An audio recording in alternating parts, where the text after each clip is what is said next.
Hey there, players of all classes. Before I even get into the rest of this episode of Delving into Your DMs, we just had our D&Dversary, 4 years of the campaign that I'm running.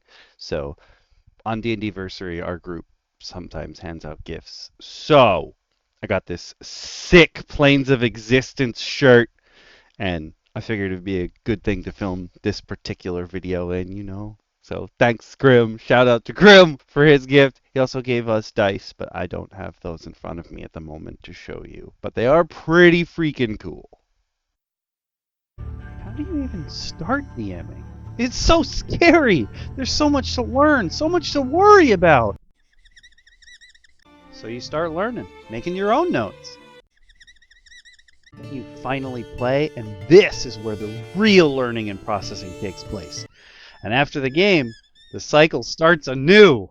Back on topic for what I want to talk to you players of all classes about today. When you first start DMing, even before you start, you probably started planning these things. Like you've planned out what you want to happen. And I don't mean plan out what you want to happen in the sense that like you're railroading your players. There's a thing I think all DMs go through when they first start where before the session's even started, they've planned out like, oh, I'm going to do this and this.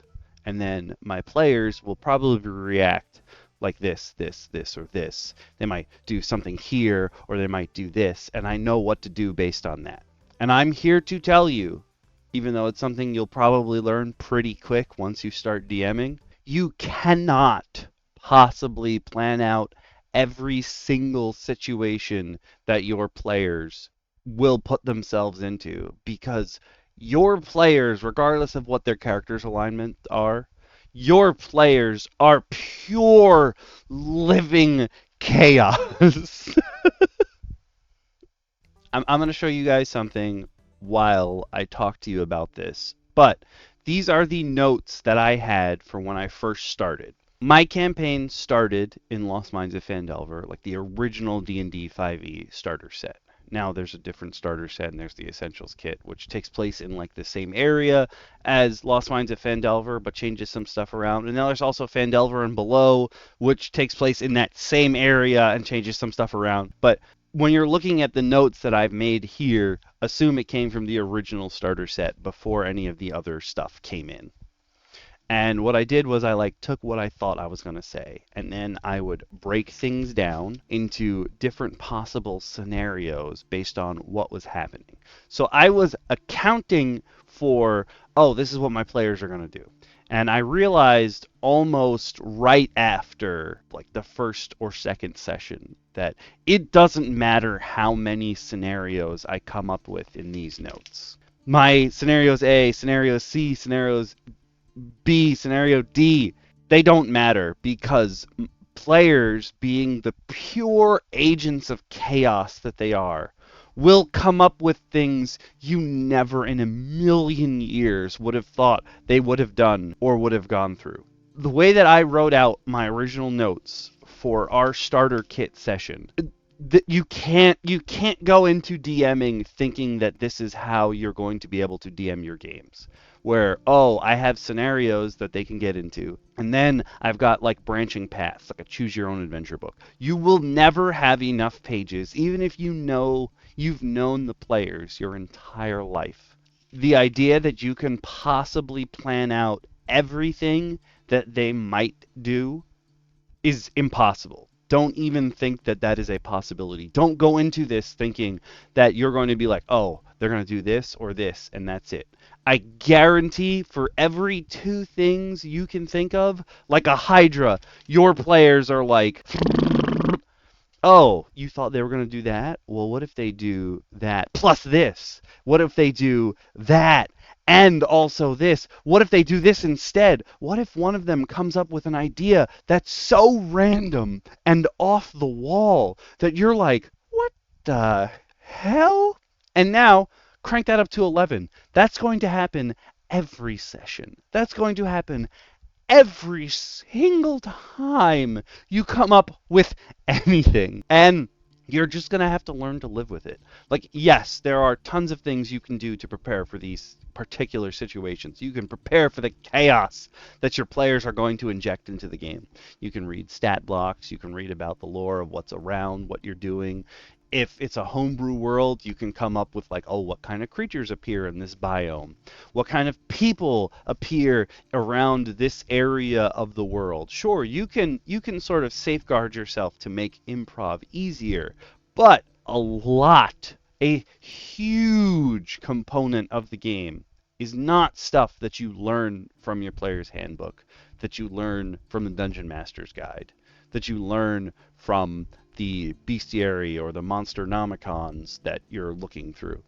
No. A lot of the game is improv, is rolling with the punches of the chaos that your players have injected into this. And also, yes, you can change things along the way. They don't know what your notes are, for sure. You can make this seem like, oh, you've had everything planned out. But they're going to look at your face and know that you're just like, what the hell? All the time when they're playing. They're going to know. There's no sense hiding the fact that you didn't think they would think up to do this crazy, crazy plan. You don't want to be that way anyway, because it is a collaborative storytelling game. You need them to be there to make sure that the game moves on, that the game functions. It's not just one-sided. They don't decide everything, and you don't decide everything. But remember that as the DM or the GM or the facilitator or referee, whatever you want to call yourself, yes, your rule is law. You're the one there to arbitrate what's happening, but that doesn't necessarily mean you're the one who does everything and they're just there, like in a typical railroad scenario. Like they're just there and you're just saying like, oh, you do this, you do that, you do that. No, that's not how it works. You're going to tell them like, oh, you can present them with a situation, this house that you're trying to get into. There are two windows, there's a front door and a back door. The back door is locked. The front door, you're not sure, but you can physically see a lock on the back door. The windows seem to be shut, but you could probably pry them open. So right there, as the DM, you're presenting your players with three avenues, like three options. That's what you've presented them with.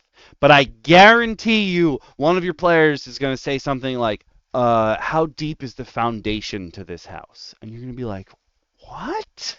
And they're going to be like, oh, yeah, well, I have this transformation that I can do that will let me burrow. So I'm going to see if I can get underneath the house and the foundations and then crawl up through the bottom. And you're going to have another player that's going to be like, well, I don't want to look in the windows because I feel like that would be normal. So, like, I'm going to use my character's special ability where if I put my hand on the wall, I can see what's behind it with my inner wall blind sight. You're going to be like, what? I don't remember you having that.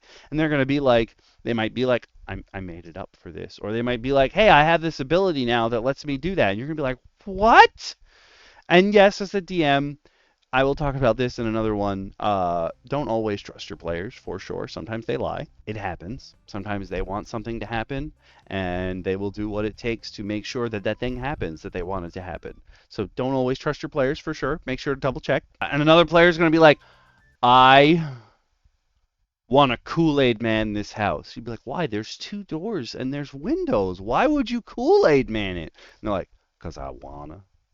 And another player will probably be like, I want to fly up on top of the house and see if I can crawl down the chimney like Santa Claus. And you're going to be like, well, why? There's doors. But that's the kind of thing I'm trying to tell you is going to happen. It is inevitable that your players will throw some wrench, some idea that's so random, so off the wall that you're just like, huh?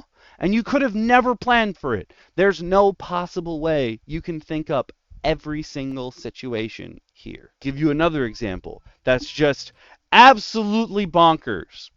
During D&Dversary 4, we have a Verdant in our group. Eventually I want to talk to you about how we do Verdant mutations. But for now, we have a Verdant in our group who got a mutation.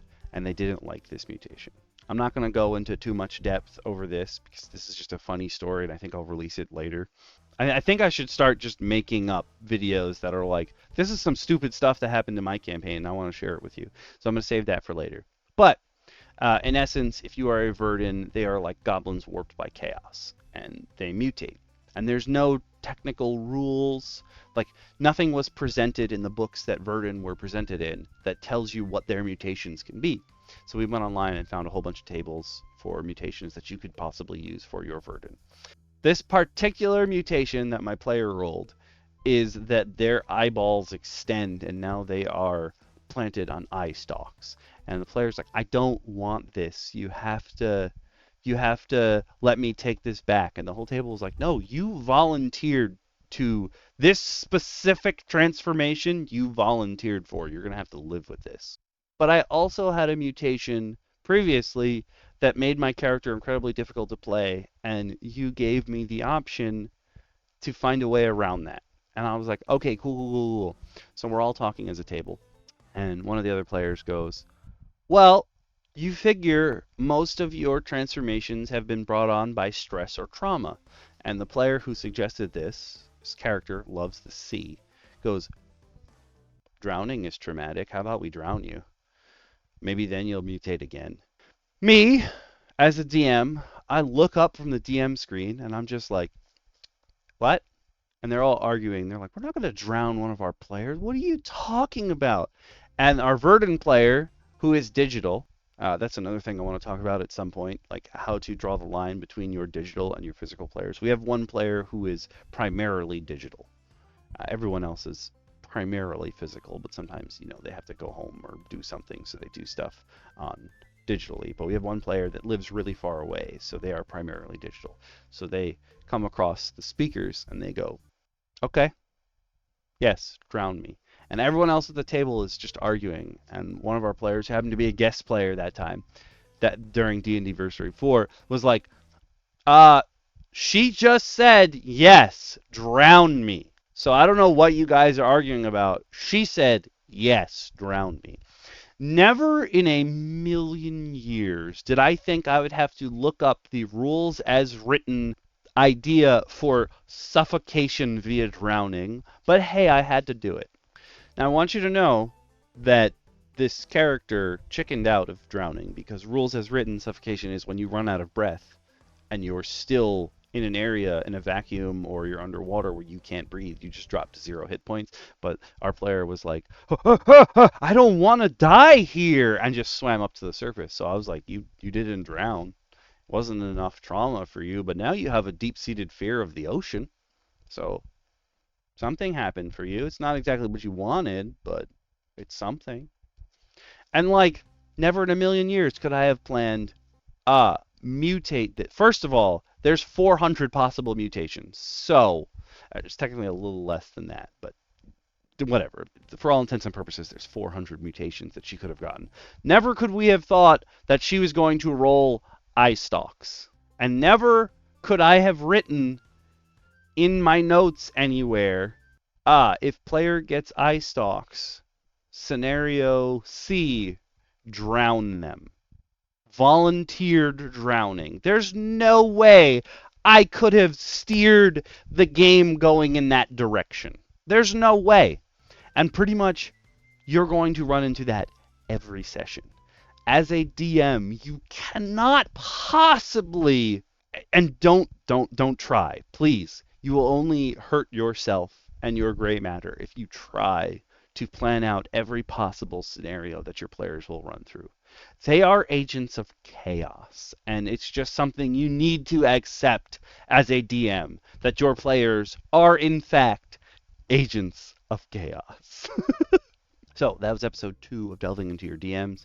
I will probably be jumping back next to another supplementals. I want to go through Strongholds and Followers, which I teased would be the next episode of supplementals.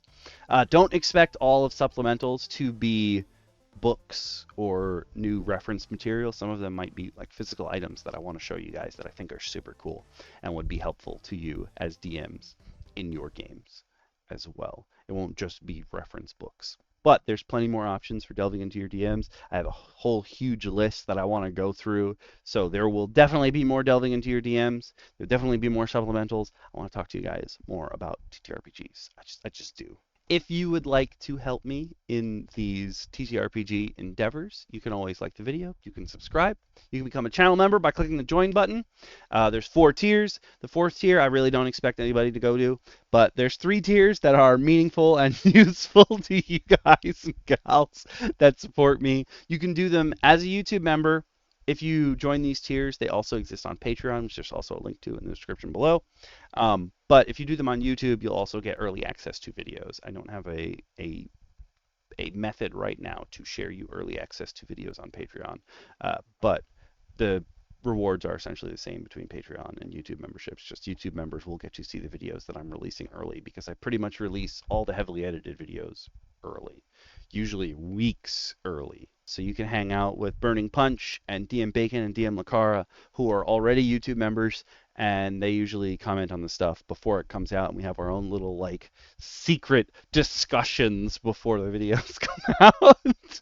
But if you do join at one of the higher tiers, you also get access to my updated BGM list for TTRPGs. You may not have the same library of music as me, but most of the music is available on Spotify or YouTube if you don't have the files for those music or the CDs. So you can use this to enhance the ambiance of your games. And on top of that, you also get access to my homebrew repository, where a lot of stuff we talk about on DM Roundtable or just supplementals solo, I have a lot of information in my repository there that you can use, and there's tons of links for stuff that I think would be acceptable in a campaign that I'm running. So if you're a DM, you can use that. Remember that it is homebrew, and there are a lot of people out there who don't properly balance their homebrew, so you may have to do a bit of the balancing yourself, but it is there. If you're playing in other people's games, make sure that they accept homebrew number 1 and talk to them about each and everything you want to add to it. And some of those things don't have links, so you can be like, yo, can you tell us about this in an episode of Supplementals? And hell yeah, I will, because I love talking about TTRPG stuff. I still play video games and stuff, but I love talking about TTRPG stuff. So, that being said, I will see you guys and gals later in the next one. Thank you for tuning in, and also feel free to leave comments below on things you've learned as a DM or things you want to hear more about. As me, I'm a DM. Like, I've been DMing for 4 years now, and obviously there are people who've been DMing way longer than me, but maybe it's not me who talks about it. Maybe we have a chat about it during DM Roundtable. Listen, it's all ideas, and we love talking about them.